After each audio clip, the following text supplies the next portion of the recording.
Quelques minutes après, deux groupes se formaient.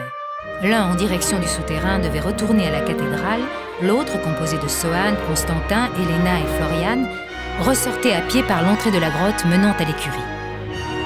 Dehors, on aurait pu se croire dans la campagne habituelle de Bussy s'il n'y avait pas eu ce ciel violet dans ses dégradés de rouge et de bleu-gris. Vers l'est, tout semblait s'obscurcir.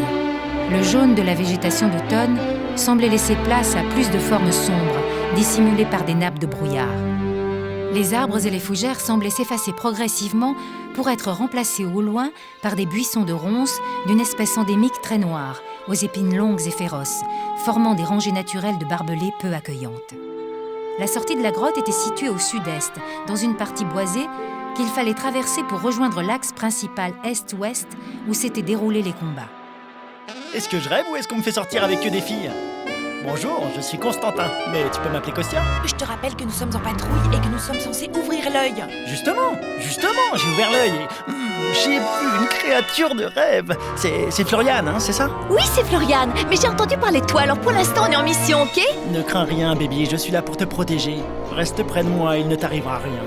N'importe quoi. Cool. Maintenant on se sent hyper trop en sécurité, c'est clair ?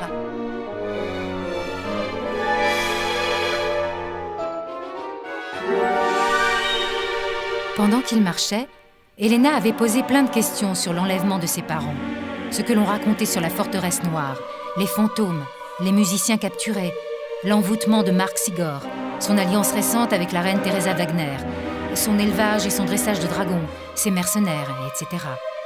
Elle se fit raconter également l'attaque des cavaliers et des loups, comment ils avaient déstabilisé la puissante armée en la dispersant et en lançant de nombreuses vagues d'attaques éclairs, avec l'avantage du terrain et de la vitesse.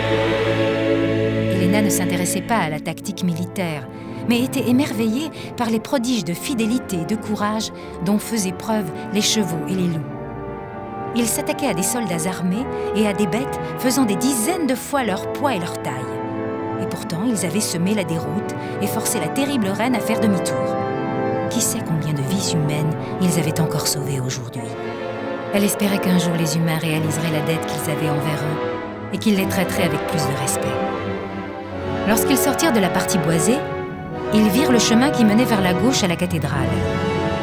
Le chemin n'était plus le mot qui convenait. Le passage de l'armée de la reine, avec ses dragons, l'avait transformé en une grande allée d'arbres abattus et piétinés.